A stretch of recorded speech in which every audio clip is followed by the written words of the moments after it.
Happiness is an inside job. My life would be better if she just acted this way. Our business would be better if they just did this right. What's my part in it? And that's what I like to think about this time of year.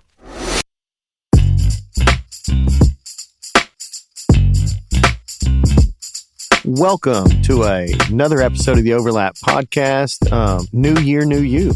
If you have never listened to the Overlap Podcast and you're just coming to us now because it's a new year and you're trying to improve your life, one, I hope we don't let you down.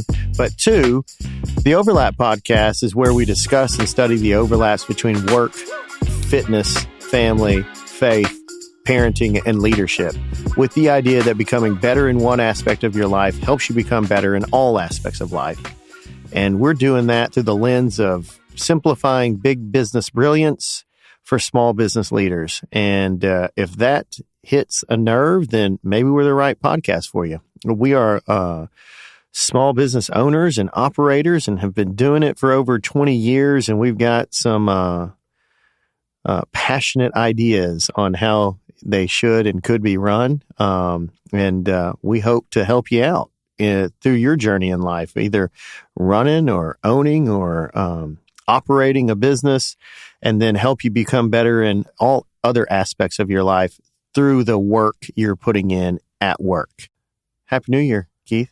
Happy New Year. Welcome to 2025. Yeah. And what are you going to do in 2025? I'm going to thrive in 2025. There it is. There it is. I knew it was coming. Say it one more time. Thrive in 2025. Oh, that's going to be a mantra. I think we were living poor in 2024. Is that what we were doing? Yeah, but I really did live very poor. Yeah. I think I got more poor in 2024. You and me both. So if you are looking for podcast hosts that have all the answers and never screw up, we're not the people for you. But what we will give you is genuine ideas and reflections on our lives and our operations, and really get that out to you. So hopefully you can learn from our mistakes and maybe some of our wins as well. So I got more poor in 2024, and now I just want to thrive in 2025. Me too. I desperately want to thrive in 2025. I need a win. I need a win. All right. So today we are talking about, it's a new year, the beginning of the year. What do we want to do? Well, when the calendar flips over, Keith, what are you looking for? What are you trying to execute? What are you trying to do? Efficiency. Okay. I want to be efficient in all of my ongoings and doings, life, family, business. Some innovations happening, which is kind of cool. And I want to facilitate that well. Last podcast we talked about the annual meeting. The stuff that came up there is really great stuff, and we were able to reflect and do the things that we need to do and look at where we're going, and we have a plan. So I just want to be able to facilitate that plan. Good deal. So if you haven't listened to the last podcast, episode 153, it was the end of the year. And we really go through how we suggest reviewing the year and having an annual planning session with your team in business. And then as Keith likes to call it, a vision summit with your maybe with your family, with your significant other, maybe if you're a small team of a small business, it doesn't have to be as formal and structured, but you do need to reflect and review. So if you didn't listen to that and you haven't done any of that, I highly recommend that you go back and do that. And then that would get you to the point. And then come back and listen to this podcast where we're going to talk about, you should at this point now have a plan for the year. And Keith said his focuses are efficiency. What else? Well, and innovation. So we're doing some new things, launching some new products, and they're kind of out of the norm for us. Well, good. And so if you're at this point, you should have a plan. Now, the question is at this point, if you're a visionary, if you're a dreamer, I am one of those. And sometimes I'm cool with that. And sometimes I feel, I don't know, maybe hobbled by it or lesser than, because, I have lived some portions of my life, with my head in the clouds. I've probably heard that from my parents, 100,000 times growing up. So I like the planning process. I love a spreadsheet. I love an annual planning session. I love to try to get all the data together and really just manipulate it to sort of paint the path in which I want it to go, and if you listen to our last podcast, but my comments were, my lessons, especially over the last couple of years, is to sort of get that plan started, and then several weeks before the annual planning session, get that plan to lots of stakeholders, I would call them, in the organization, so they can shoot holes through that, because I am overly optimistic. I've learned that about myself, and I need to be honest about that. But I think it's important to enter the year with optimism. I think so too. That's what I was going to say. If you don't, the vision's hard to push. Yeah. If I'm not in love with the plan, is anyone else going to be? No. If I'm not in love with the opportunities that we're going to create for the team, is anyone else going to be? Who wants to be on the team if it's going to suck? If the guy leading or girl leading the organization doesn't feel good about the direction we're headed, I'd jump off of that ship. What I love is when people don't have a vision and expect other people to. Ooh. I don't know that I ran into that. That sounds... How in the world can you expect your team members to have vision for what they're going to do if you as the leader don't? Yeah. Yeah. The Bible says this. Oh, here we go to the Holy Book. Wait, hold on, Tim. Let's get this. This is going to be a quote. Go to the Holy Book, and it says, "Without a vision, the people perish." That's it. Oh my gosh! Sid knows the scripture. I grew up heathen, and I know that one. But it does. Yeah. And so, if you aren't confident about your vision for your business, and you have team members that you're trying to push to have a vision for their life, how in the world? Yeah. And I think I mentioned this in the last episode, is abdication of responsibility. I see that a lot. And maybe I've got a sensitive, or I'm allergic to it, or I'm sensitive to it, because I think that's some things that I've been guilty of before in the past, is maybe abdicating responsibility, saying, hey, it's your job to whatever, but really it's my job to create the vision and the path forward. It's also my job to relay that vision. And that's what I'm talking about this time of year. I've got to start to take that vision and get traction with it and pushing it down below the leadership team, or within the family, start getting traction out of it with maybe it's weekly activities or monthly activities. But now it's time to put rubber to the road and start getting my head out of the clouds and my feet on the ground and getting some momentum on this plan. If I let it sit for too long, this is my point, is that it just starts to fade away. The optimism and the enthusiasm during the planning session, if we don't hit the ground running pretty quick, then we will be subject to the tyranny of the urgent instead of being intentional with the direction we're going to go. We'll just be reactionary to the market and all the other calls we're going to receive.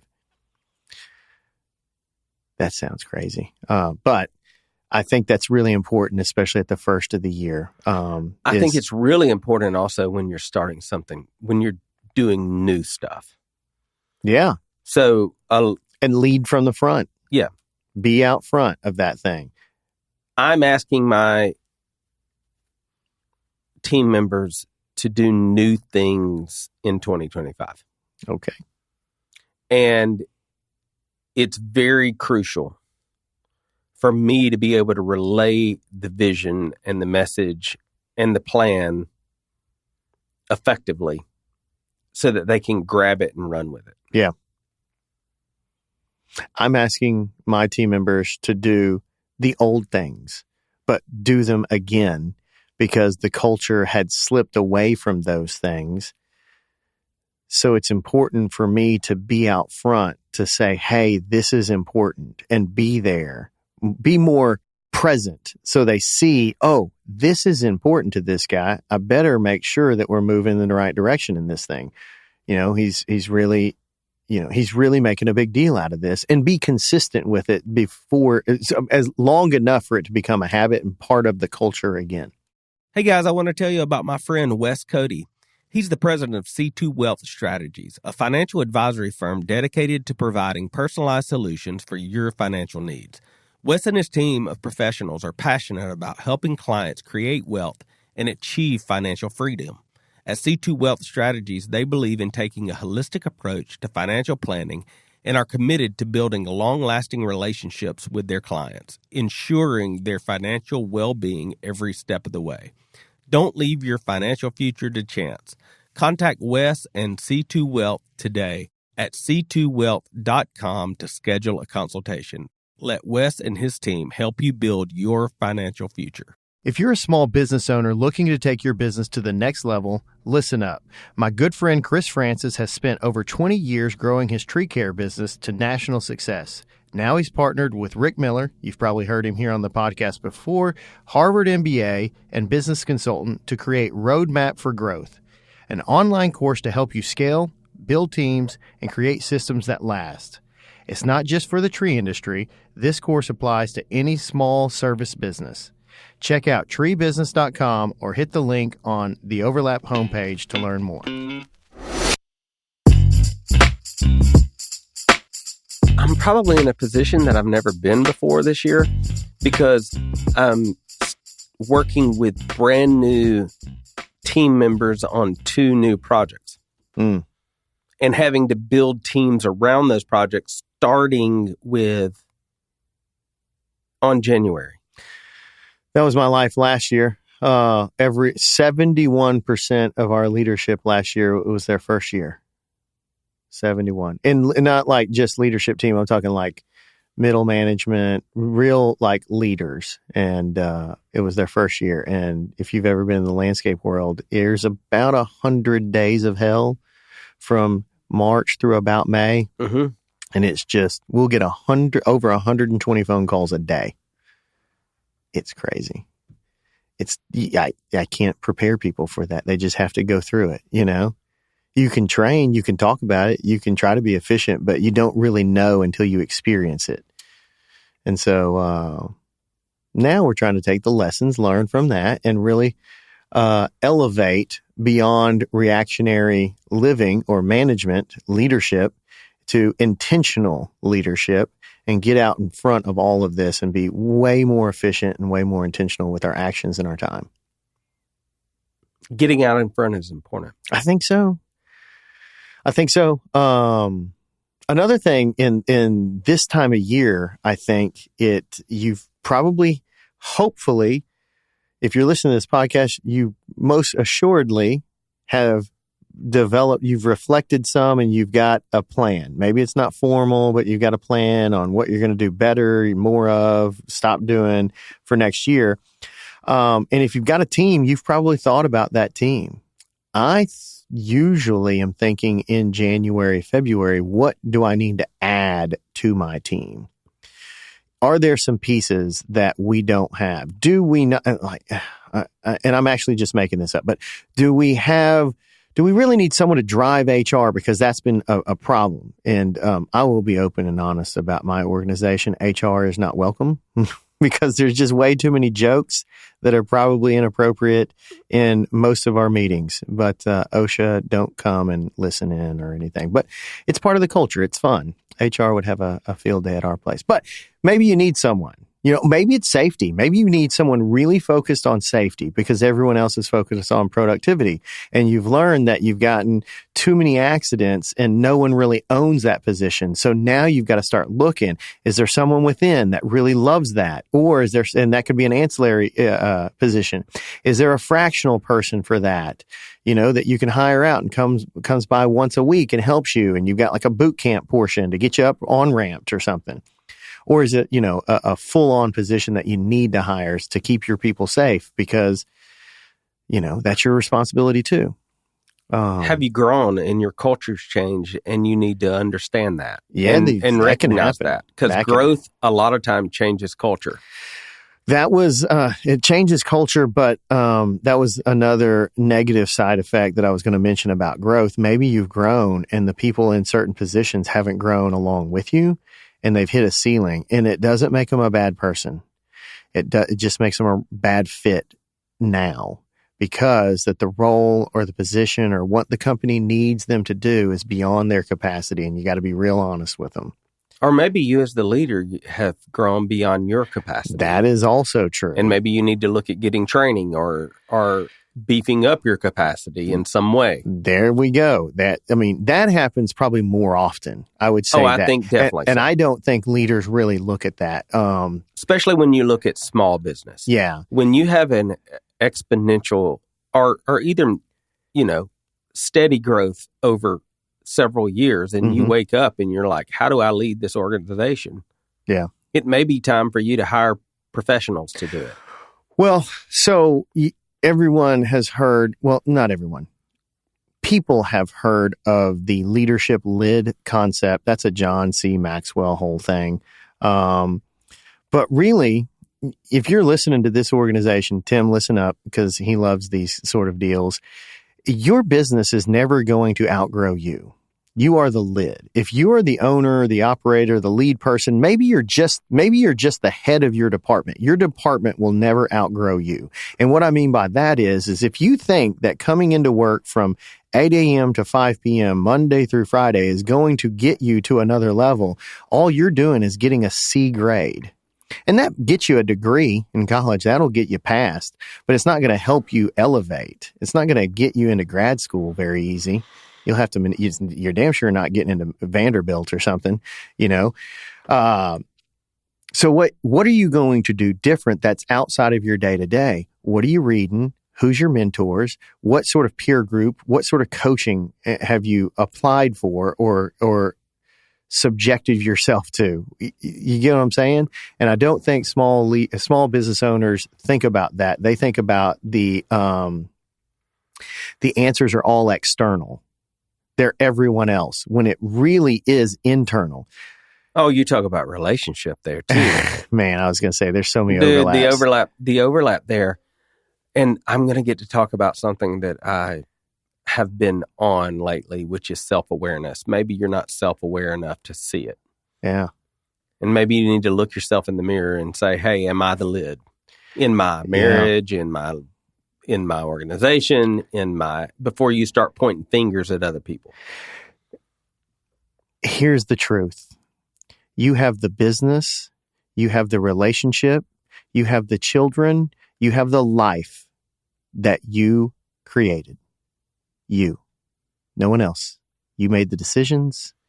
You've done all the things or not done the things. That is yours.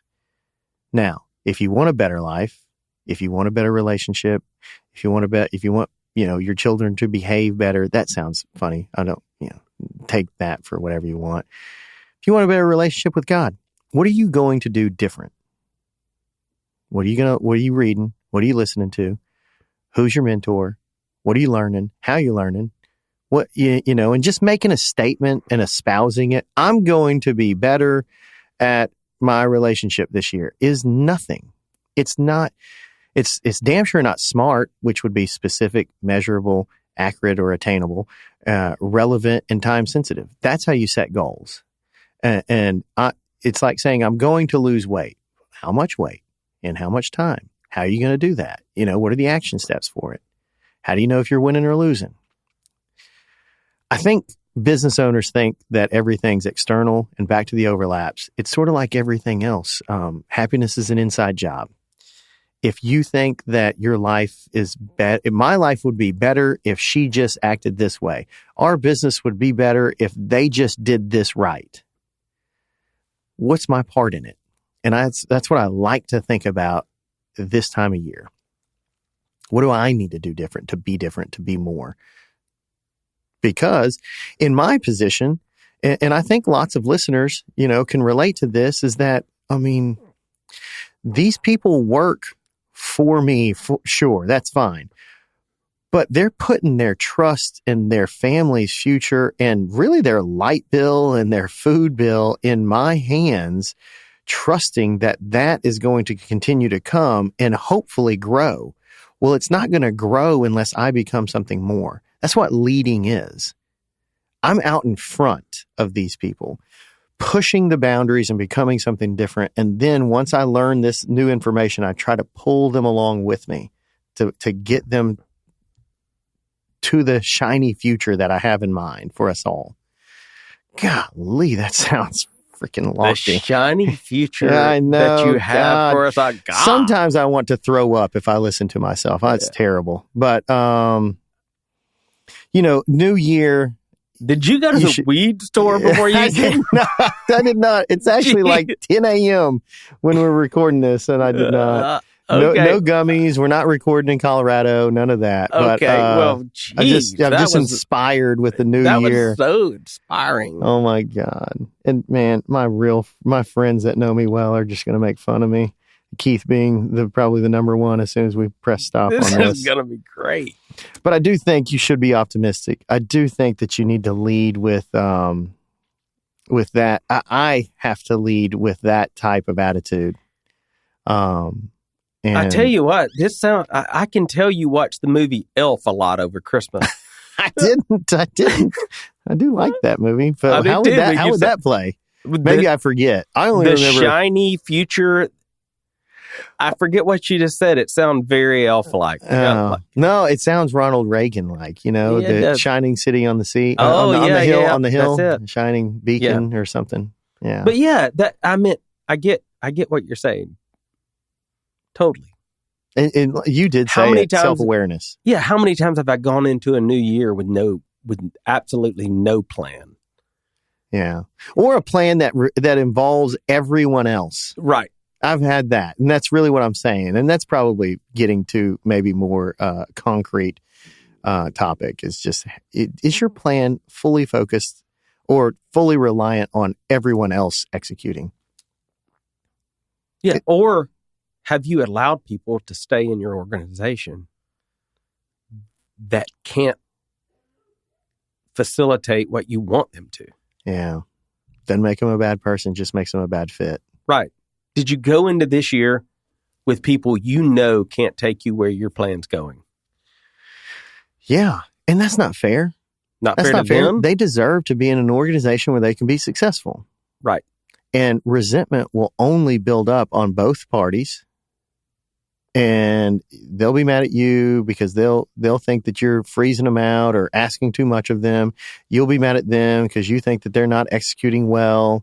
And all it is you just didn't, all it is me as the leader didn't have the tough conversation and the grace and the dignity to be kind enough to be clear about what the expectations are and how I feel that they're not going to be able to execute on that. Now, this application only works in business. You cannot choose. That's a good point. I'm glad. Yeah. In your family. Oh my God. I don't want anyone to hear this and say, honey, I'm going into this year. I've got so many jokes. I've got so many. I'll leave them all alone. So anyway, do you have a plan? Yeah. And if you have a plan, are you executing it? And is it written down so that others can read it? And how are you going to get traction on that plan? And how are you going to get traction on that plan? Give that some thought over the next week. Most of us got a few more days before the rubber really hits the road. Maybe you got to review that plan and say, what's my part in it? Maybe you got to review that plan and say, what are the action steps? 30, 60, 90. I love that. Mm-hmm. In that peer group that I was in for a long time, that would be our format for a long time. What are your 30? Okay, here's your big plan, your goal statement, where you're trying to go from X to Y by when, and then what's my 30-day action steps? These are the first 30 days. I got to get these 10 things done. In 60 days, I got to get these 7 things done. And in 90 days, I got to get these 5 big things done within 90 days. And then after 90 days, we're rolling and we're moving in the right direction. And it helps you get traction. I want to take a moment to talk about someone who's been instrumental in my personal and business success. That's Johnny Barranco and his team at Barranco and Associates. For over 7 years, Johnny has been my go-to accountant and financial consultant. I can tell you that he's more than just a tax preparer. Johnny takes a holistic approach to all my financial dealings, aligning them with my long-term plans and personal lifestyle. I've recommended Johnny to several friends throughout different business groups around the country, and the feedback has been nothing short of exceptional. His expertise and service are top-notch. So if you're looking for someone who not only prepares your taxes, but also helps you strategize for the future, Johnny and his team at Barranco & Associates are the ones to call. Trust me, you won't regret it. So contact Johnny Barranco today and take the first steps towards financial peace. You're not going to regret this.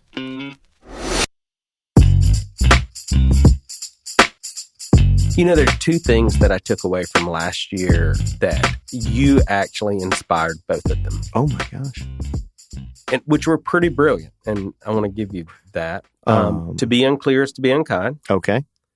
And standards versus goals. Oh, yeah. Have you put something on the goal list that's really a standard for your marriage, for your business, for that should be a non-negotiable? Yeah. Because goals are typically negotiable. Yeah, goals are aspirational. Right. Standards are non-negotiable. Yeah. Have you told your team members, this is standards for you to be able to function in our organization? Yeah. This is how we pay you. This is how we pay you. You have to hit at least that number or there's not enough money to pay you. Right. So differentiate between standards and goals. I think it's a good thing to do. Because I got a lot of goals that I don't, but they're not like crucial for my livelihood. Right. You know, goals typically are not crucial for you to live. There's certain things that standards that's like crucial for that to happen. Yeah. I would love to win worlds. Yeah. Gi and no gi. Yeah, me too. Yeah. So I'm stating this right now as a goal. Here we go. I'm competing more in 2025. What does more mean? I want to do 6 tournaments. 6? Yeah. Oh my God. Have you done 6? Well, we used to do 6 all the time. Sorry. I remember. God, we used to, listen, we were idiots. Yeah. It would be 2 weeks. Hey, do you want to go to New York? Sure. We're going to go fight some people in New York. Okay. Hey, you want to go to Orlando? Yeah. Let's go to Charlotte, you know. Let's go to Atlanta. I want to do six tournaments. I don't know. I want to do pans, gi and no gi. So there's 2.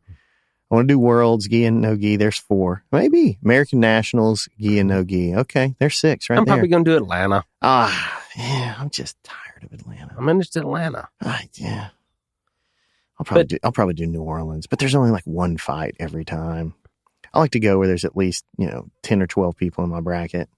And I'm getting old now, and there's not as many people. Mm-hmm. I've probably got to let this shoulder heal, whatever. Yeah. Hey, maybe your goal this year is to get into jiu-jitsu. Let me just tell you about jiu-jitsu. Let me tell you about it. It's human chess. And so that's the fun part. But the other part is that, and Keith actually made me think about this. I think that Keith and I take what we have for granted sometimes until you see someone new come into the jiu-jitsu gym and they start to become part of it. And you start to realize that what the jiu-jitsu gym is kind of what has been lost over the last several years in the digital world and social media, where you think your 1,000 followers on LinkedIn or Instagram or Facebook are your friends, but that's not real relational. When you're training with guys over the last couple of years where you're learning a new craft, but then you're trying to fight each other and you're both getting better through the struggle of learning the art of jiu-jitsu, you develop this fraternal bond that doesn't happen in today's world anymore. You used to have, like Freemasons and Elks Lodges and things like that. I don't know much about those things, but I know that they're, fraternal kind of deals where guys got together and got to be guys.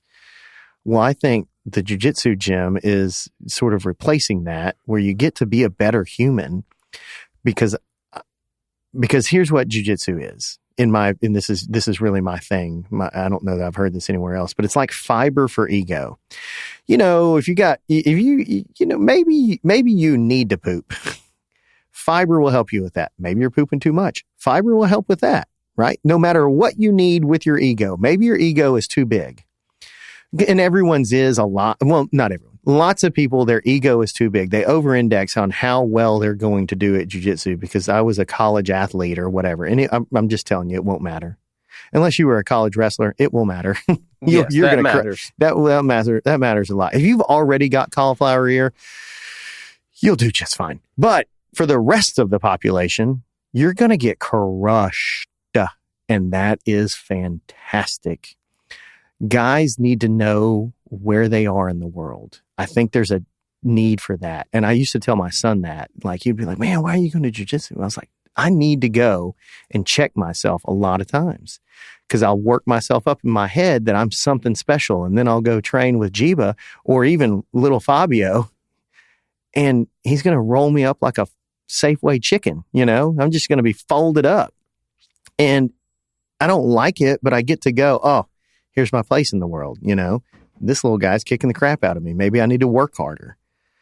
And I'm just, I just like the exercise part, the endorphins hit and all that stuff. I like it when you've been practicing a move and you get to hit it on someone that's not in your same class, or you go and compete and you get the joy and the exhilaration of that. If you're going to go compete, I can't tell you the fear that takes over you before you step on the mat. But if you walk through that, you become something different. And it's glorious, win or lose. So maybe you need to try jiu-jitsu this year. And if you're in the area, there's a great jiu-jitsu gym called Checkmate Daphne. Come see us. What else you got, Keith? Start something. Yeah. That's basically what we're saying is. Yeah. Maybe it's CrossFit. And why CrossFit? It's the same kind of thing. It's a class. It's 60 minutes. A coach is going to be there. They're going to walk you through it. You're going to get your butt kicked working out. And you're going to find a community that's all trying to better themselves and move in a positive direction. You get to have laughs and jokes, mom jokes galore, and you get to I get to relive that locker room sort of fraternity that I had in playing college soccer, and I missed it ever since it was gone. So start something new. What else? If you didn't make your plan last year, do that now too. That ain't no kidding. Yeah. I mean, jiu-jitsu is more Viking. Is it? Yeah, maybe. I like it. But it is. Who are you talking? You were talking about the guy that came. He came from another gym, and they didn't do anything, or they weren't that great, and he just loved it, Or guys that never been a part of anything like that, and they just gravitate towards it, and it's a healthy outlet, You get to hang out with dudes, and I think dudes need to hang out with dudes more, They definitely need to hang out. They need to hang out with dudes. Forget all of this stuff where we got to be weak and soft. And you got to have some empathy, but you need to be a freaking dude, in my opinion. And we're probably losing some listeners there, but I think it's important. All right. Well, that's all I got for New Year. So Happy New Year. Happy New Year. Be optimistic. We're all gonna thrive in 2025. And if you're listening to this podcast, I think that's a good start. I think so too. All right, I'm out. Peace.